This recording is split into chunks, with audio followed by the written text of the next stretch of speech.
Welcome to Never by the Book podcast. I'm your host, Kelly Schols. At 24 years old, I was a full-blown alcoholic. By the time I was 40, I was debt-free and a multimillionaire. Now I share my secrets to success and transformation with audiences around the world as an author, speaker, coach, success mentor, and your podcast host. Each Never by the Book podcast features a guest who has overcome obstacles to build an incredible life. We're so excited today to have Whitney Stuart as our guest on today's show.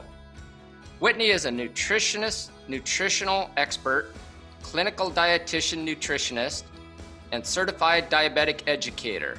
Her virtual practice, Whitness Nutrition, educates the masses on evidence-based nutrition concept with an emphasis on real food for real joy. Whitney's expertise and witty candor have been featured in media segments for ABC, NBC, and Business Insider. She's an active member of the Academy of Nutrition and Dietetics and is an award-winning Whole30 certified coach. I've known Whitney since she was a baby, and when she experienced a catastrophic personal loss at the age of 8 years old that made an imprint on her life. This imprint's what we'll be talking about today with our discussion entitled From Entrapment to Empowered, Conquering the Confines of Grief to Experience Life's Full Potential. Welcome, Whit. Hello. How you doing? Good. I'm so excited to be here. Well, thank you for being here. And I got all your thing out there.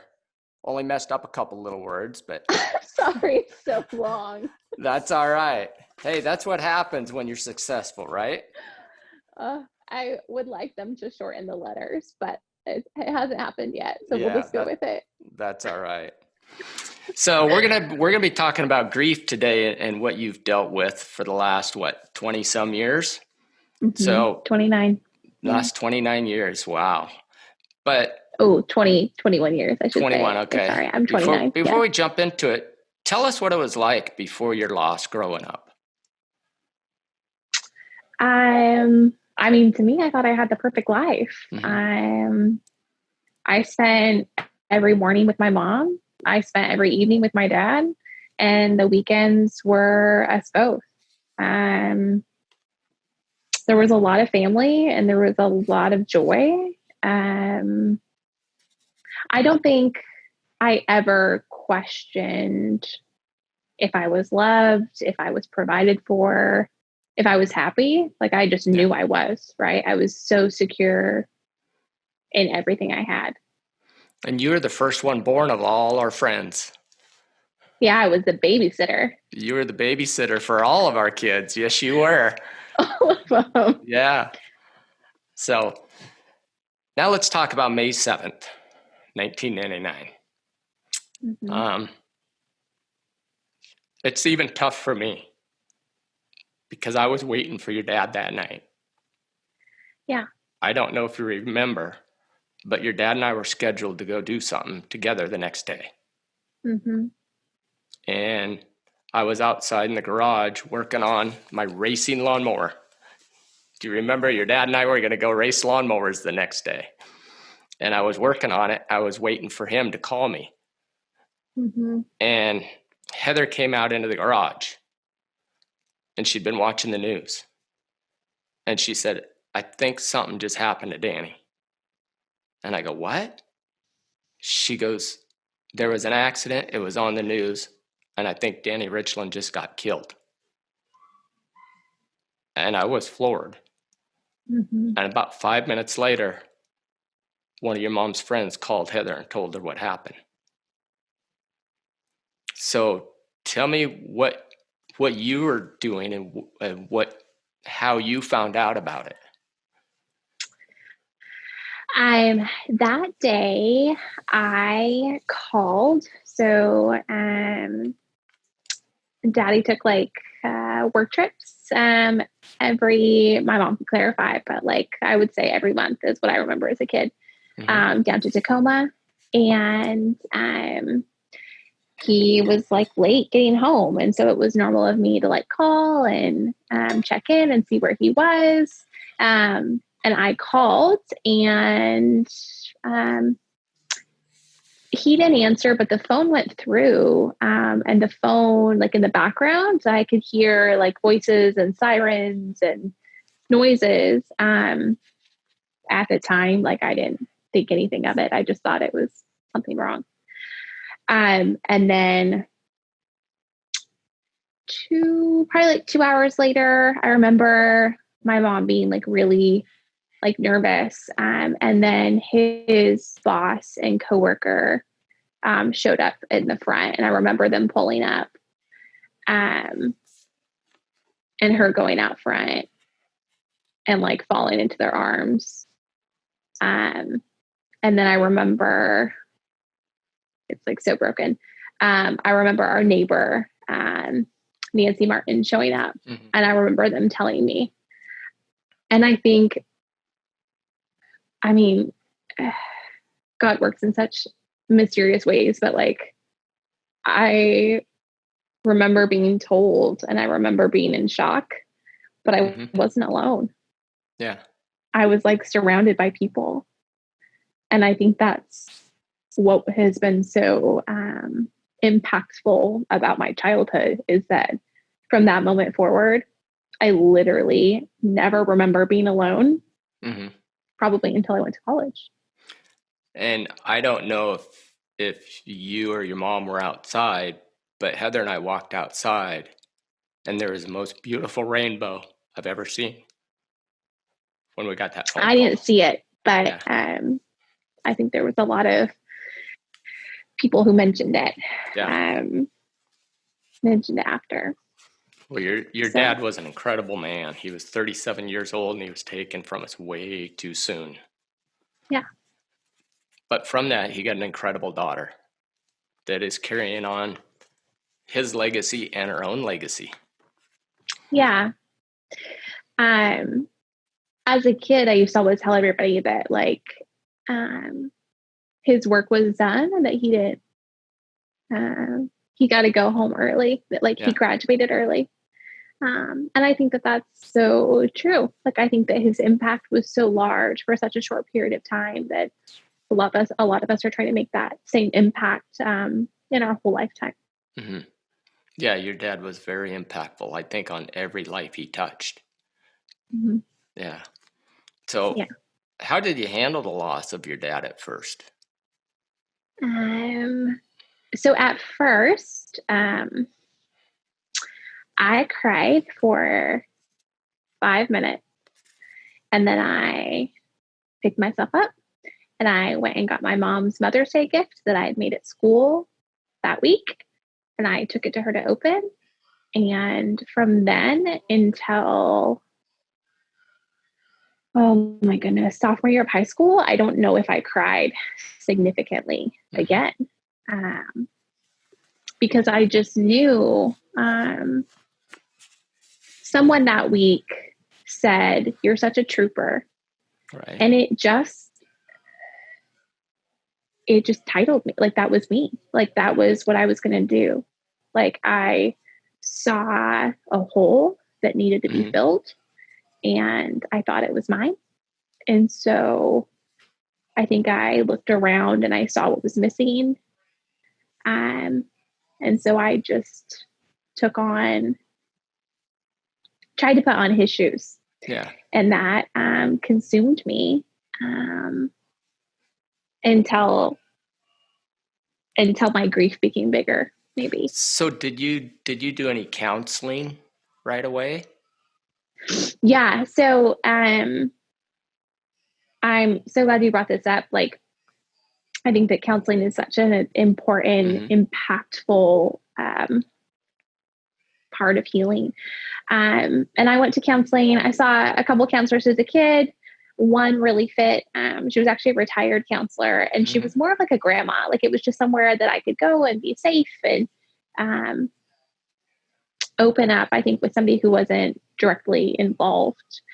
But I felt like it was very like motherly and loving, but it's not like counseling I do now. And I did that for, I don't know, 3 or 4 years, maybe.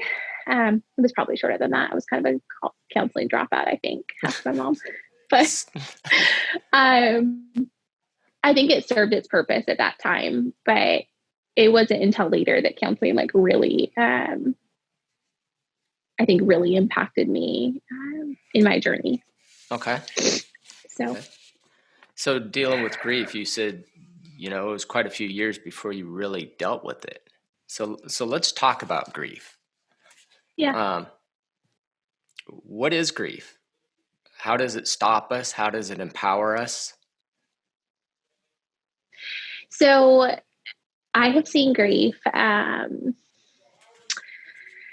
come alive in lots of different ways. For me as a kid, it's like I just hid from it. Like I didn't know how to deal with it. So looking back, I spent a ton of my childhood reading fantasy, sci-fi, anything not real, anything that I could build a fort, anything that I could do that wasn't reality, I was in for.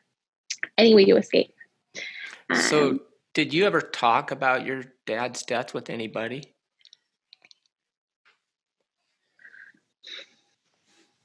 Did you ever talk to your mom or friends or anybody about it? Or did you just bury it and become the trooper and say, I'm just going to plow through this?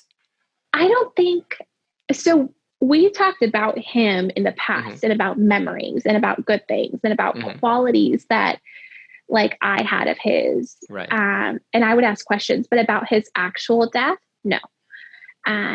Because I think it was something, I think I feared the magnitude of it for so long that I don't think I knew that I was like, I'd rather just take care of people because I know that I can do that well. And I don't and hide your grief, right? Yeah. And I don't think that I can handle this. And so instead of handling it because it will handle me, right, I'm just going to run from it instead. And so I think that it wasn't until I would say high school, but I mean, honestly, it wasn't until college that I really started dealing with it. And how did you start dealing with it, or did it start dealing with you first? Because I know, when my wife passed away and the kids, so my youngest, she talked to me all the time and still does about her mom's death and knows every detail. And the thing is in the beginning, for the first 3 months, all she could say is why. And your mom and I have talked about why Danny, why Heather, because those two had such big hearts. I mean, the impact that those two made. And I've been able to tell Amy, we're going to see a bigger picture of why her mother died so young. And I've already seen that come to fruition in a lot of things. Yeah. And I think, seeing you and what you've done and the impact your dad made too, I see that coming to fruition. Yeah. I think, so in college, I think it finally became present that like it wasn't going away. And that it wasn't something that I could handle alone. And I had been running for so long. So whether it was fitness or like I controlled and mastered whatever I could, academics, fitness, parties, alcohol, like whatever. It was like, I can do this. I can handle it. I've been through grief. Nothing will stop me. And then I realized that it was, and that I wasn't like emotionally available, or that I didn't know how to, like, I wouldn't let myself feel. And growing into who I wanted to be and being a woman, like I wanted to feel, and I wanted to, I don't know, finally grow like emotionally. So how was that manifesting in your day-to-day life and activities? I was in college. I had 3 jobs. I was trying to get straight A's. I was eating a perfect amount of calories. I was watching the perfect amount of macros. I was on the stair stepper and the weights as much time as I could per day. I I was like overly involved. I was overly busy and I was overly fine. And then I got hospitalized for being dehydrated. And then I had 5 stress fractures in 4 years. And everything started breaking down. And I had no close friends. I had toxic relationships. And I think the Lord was finally like, enough's what enough. are you going to do? Yeah. Right? Like, are you going to come back? Or are you going to stop trying to control everything yourself?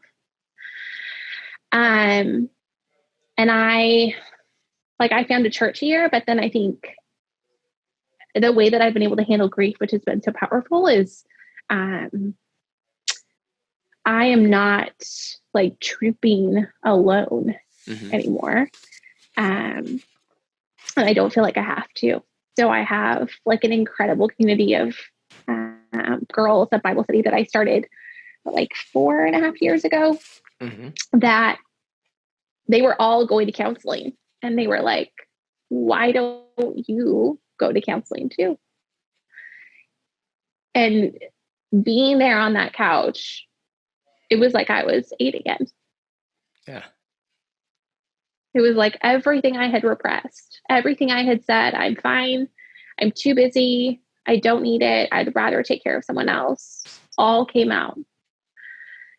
And knowing that grief is endless and that you don't have to escape it to be successful, and that you don't have to escape it to be happy, that happiness and grief can coexist, has been my goal moving forward, is to accept that, to know that it doesn't have to be black and white, which is my favorite, that the messy, like gray area is really where the beauty lies and like the best outcomes lie. So you and I have talked before, and when we were prepping for this, you talked about the phases of grief. Can you explain a little bit more about that? Yeah. So the first phase for me was like completely like denying it or hiding from it, running from it. And then suppressing it and trying to control everything else around me. So I controlled whatever I could. I was a 3.97 student who graduated with enough credits from high school to take them into my, like through a whole year of college. Plus you packed up, moved to Dallas all by yourself, never going down there. With an academic scholarship to a school that like most females don't get academic scholarships to. I still get asked daily, academic or athletic? Academic. I suppressed it as much as I could, and I was so busy. So I think that I was so scared of what silence would be, that if I wasn't at school and I wasn't studying, that I was drinking. And like most people, I think, don't know that, because they just assume like golden child, perfect picture, valedictorian, no problem, conversational in Spanish, also knows how to like party hard and then be smart about getting up and doing it all over again. But whatever I could, like to hide it, to forget about it, I was down for. With the other side of that being that I knew provision was my ultimate goal. Like one of our family friends said that like when I was 10, I was adamant. Like I remember this too. I was like, I'm going to Harvard, I'm going to be an attorney, and I'm going to take care of my mom. And I'm going to have a red Lexus convertible by the time I'm 30. Like I remember this vividly. I'm going to marry a doctor with blonde hair. Like I had it all planned out. How'd that work out for you? It worked out even better. Even better. So much better than I could have planned. So much messier and so much better. Because you let go of that, right? Yeah, because I started to feel. So I married the first person that I finally like opened up and broke down around. So he's a great the person that saw me at my weakest point, who caught me when I fainted at the hospital. The person who saw the real me, the real mess of me, and loved it anyways. And he's a great guy, isn't he? Yeah. But the third phase of grief is like nourishment or empowerment, which is where I feel I'm at now, in that I can not only be empowered to know that like my dad's legacy lives through me, but that my own legacy is important too. And that like grief will never leave me, but that it doesn't, that I don't have to succumb to it, and that it doesn't consume me. Yeah. So that it radically, You say your dad's legacy lives through you. Let's talk a little bit more about that, and then we can get back to this. So do you remember when Ed and I taught you to water ski? Yeah. Well, how old were you then? Like 12, 13 years old? Yeah. Your dad taught us how to barefoot water ski. Yeah.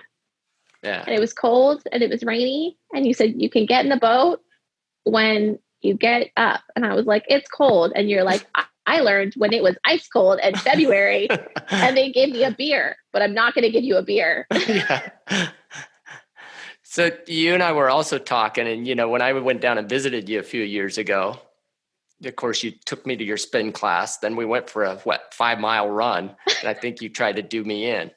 But you talked about when you're doing that, when you do stuff like that, you feel closer to your dad. Yeah. So my dad loved like any type of sport that left him breathless. Yes. And it's really weird, but like in any breathless moment is when I feel him there. So water skiing, or like wiping out water skiing, cliff diving. We jumped off a building when we were in New Zealand for a honeymoon, and I was like in the air for like 14 seconds, and I just felt him like right next to me the whole time. It was like the coolest thing. That's cool. Yeah. So as much as memories are awesome, presence is unremarkable. And so it's in those moments that when I really can't, when memories aren't good enough, I kind of have a pursuit of like breathless moments. Yeah. And I've tried to work those into like my morning routines, just because that's where I feel close to him. And do you think that you would be able to feel that if you hadn't gone through these phases? Because really it's kind of through phase 3, right? Yeah. Is that where you started feeling that? Well, I don't think I would have felt it before because I wasn't feeling. Mm-hmm. Okay. Like my whole childhood, I was just like performing or caring. So, which is constantly what I remind myself, is that like, it's okay to just feel, and it's okay to show up as you are, and to not perform. Yeah. And I can't feel them if I'm performing, because it's not real. Yeah. So phase 4 of grieving. So nourishing and empowering is phase 3. I don't know what phase 4 is. You don't know what phase 4 is, huh? Okay. No. So you'll get there. So nourishing, empowering. So what are some ways that you've seen people to try and escape and run from grief? I see people like bury themselves in comfort instead of pursuing like lifelong peace. Mm-hmm. Like burying themselves in instantaneous comforts. So working as a dietitian, my patients are floored when I tell them my story, and I tell very few. Right. Because their story is theirs, and I'm not there to inflict any comparison, but they are floored when I tell them what I've been through, because they just assume that I eat healthy because it's easy, or I take care of myself because it's easy, or that I never had anything to work against. When I know that it's the exact opposite. I know that it takes so much effort to not bury myself in instantaneous comforts every day in order to find peace, in order to feel it in the long run and not just in that moment. So my patients might use food, I used alcohol, men, whatever, but it's all the same. So let's talk a little bit about what you do through your nutrition and tell us a little bit about that. So I'm a dietitian here in Dallas, and I have been, I work for an endocrinology practice. So I work with type 1 and type 2 diabetics, but I also have a private practice because I can't just do one thing. I have to do two. And in my private practice, I focus on what I call real food for real joy, because I know that when I eat well, I feel well, and vice versa. And I'm really, really excited to help my patients add things to their lives and not restrict it. A lot of us have been deprived of enough, right? We've been deprived of life, and we've had a lot of loss. And so I try to focus on the addition of nutrients as much as possible so that we can have an abundance-filled life and not one that's restricted. And how about fitness? I mean, I know you're really into fitness because I've seen it firsthand. Yeah. I've been through the punishment firsthand. As much as I would love to make fitness part of my career, and I studied exercise phys as my undergrad, fitness is just for me. And this is something that my husband reminds me daily, that just because I'm good at something does not mean that I have to do it as a job. Yeah. That my fitness is my personal fitness. And for a long time through the performance part of my life, fitness was, you have to do this and you have to win.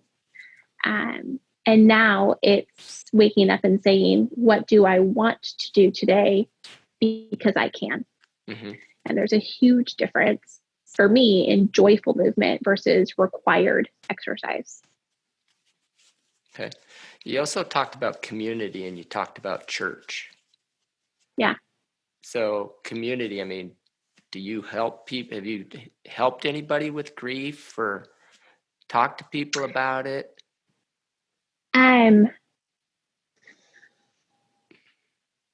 I have never led a grief-based group. Okay. But I have a running 4-year group text of, 17 to 27 of us girls who have met we've met weekly on a quarterly book for the past 4 years from a group that I started at my gym when I felt like I wanted to serve and I didn't know how. And through that group, we have had a lot of loss, a lot of love, a lot of grace, a lot of victories. But that group has been more pivotal in my adulthood than anything else. And what's so beautiful about it is that it is church. One of them's texting me right now. How'd it go? What it is, we are the church. We are the big C church, but we are not affiliated with any little C church. So as us girls, we are just like living out our mission. And it's really powerful to have that. Like we talked about the importance of community. And if it wasn't for the community that raised me after my dad died, and so many of them are on this call tonight will hear this, if it wasn't for that community, and then it wasn't me finding my own community to then support me forward, I don't know where I would be. But it's finding the people that are willing to troop alongside you so that the weight isn't so heavy, so that we all share an equal load that makes it possible. And you got to be willing to open up and be part of that community too, don't you? Yeah. Yeah, I think vulnerability is something that is very hard for all of us. In a world that is very social media heavy, and working as a dietitian, it was really hard to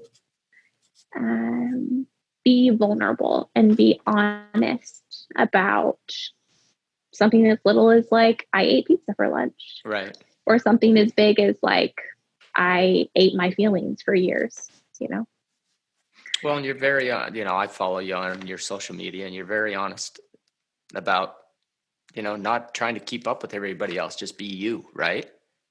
Yeah. Yeah. You don't have to be the supermodel. Yeah. Because that's not where health is, right? Yeah. And I think so much of us, are pursuing someone that we're not. And I think for me, a lot of times I was just trying to pursue like what I thought would be like good enough for my dad. Right.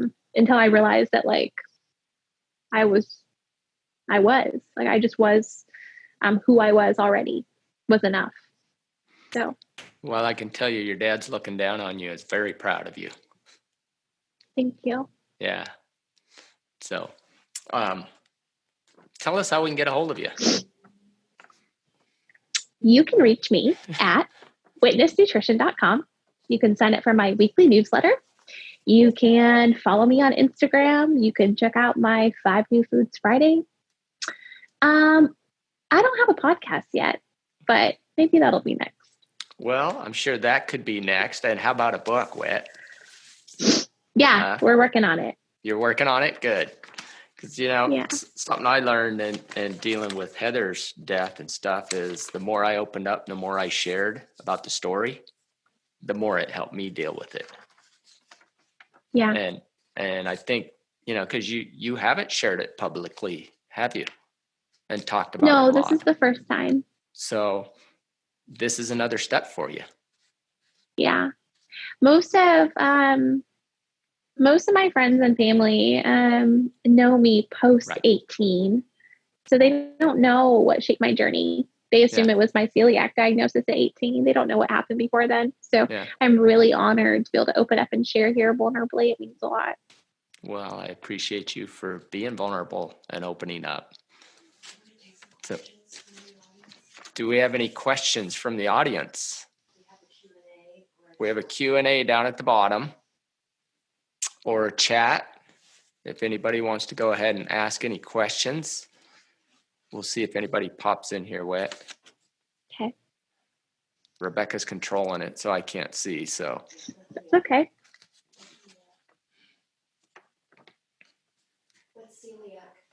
What's celiac? Celiac is an autoimmune disease that manifests in your gut. And in order to avoid leaky gut, I abstain from eating any type of gluten. Okay. And that helped get rid of. So it heals my gut so that as long as I avoid gluten, then my gut is fine to digest food. Okay. Oh, here's one. What's your favorite memory of your dad? Oh, boy. How can you have a favorite from your dad? And I'm not going to tell you where it's coming from. The first one that comes to mind is being in Hawaii and him dragging me under the waterfalls there and playing in the sand on the beach. Like I remember that vividly. Okay. And then second would be skiing. I remember skiing with him, snow skiing. Snow skiing, okay. Like in Leavenworth. Yeah. Well, I'll tell you, the memory I love is whenever we were water skiing, because your dad was so good, we'd always want him to barefoot. Yeah. And after you were born, your mom would get so mad at us every time we took him out barefoot. And she's like, you guys are going to hurt him. We're like, we're not going to hurt him. So, that's so cute. Yeah. Any more questions? Well, thank you, Whitney, we do have one more. Says you're an inspiration, Whitney. Your dad would be so proud. Mm. And we all agree with that. So any closing remarks you'd like to say? Yeah. Always. I always have a last word. Always. Let's hear it. For anyone out there who's dealing with grief, just to know that it is endless. It is never over, and that's okay. And that it is okay to be consumed by it at moments and to be empowered by it in others. And to know that in the long run, that honoring its existence is going to have the best outcome in the long run. And to not just busy and find it all day, and to not follow the shoulds, but to eventually follow your heart, to find a community, and to not do it alone. Perfect. Thank you, Whit. You're welcome. So I want to thank everyone so much for this episode of Never Buy the Book. Please share it with someone you care about. And next month, our episode features Andrew Popa and his story of escaping from Romania's communist regime in the 1980s. It's a pins and needles story with a big message for all of us. If you know anyone who has had heartache, loss, struggle, or addiction, or a tough path, and has come out the other side and build a life of fulfillment, I'd love to interview them and see if they will share their story. So please have them contact me at kelly@kellyschols.com. Don't forget to subscribe through your favorite podcast so you'll never miss an episode. And remember, if you're not doing it by the book, it just might mean you're on to something great. Until next time, be great.